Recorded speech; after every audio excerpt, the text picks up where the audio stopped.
વાત રહી ઇન્દ્ર ભારતી બાપુ, હું તો ચોખ્ખી વાત કરું છું ને, હું ક્યાં ડરું છું ઇન્દ્ર ભારતી બાપુથી?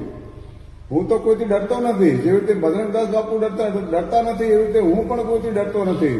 અને હું તો એક સાધુ છું, સંન્યાસી છું, નાગા સંન્યાસી છું, અને ડરવાની તો વાત જ નહીં રહી.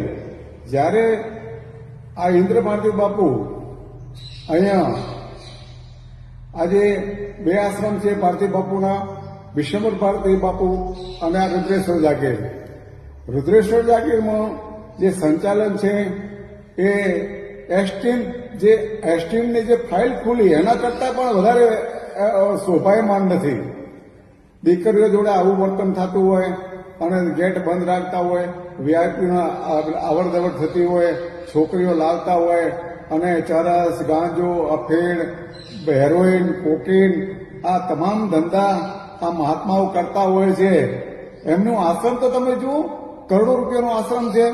અને એને રાજા ના રહેતા હોય તો રજવાડી ઠાઠ ભોગવે છે, કારણ કે બેડમાંનો ધંધો કરે છે, છોકરીઓનો ધંધો કરે છે. અને ભવનાથ માટે તો એને ખૂબ ખોટું કર્યું છે.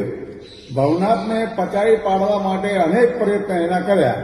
અમારા ગુરુભાઈ રમેશગીરી બાપુ હતા, એમનું પણ મર્ડર કરવામાં એમનો હાથ છે.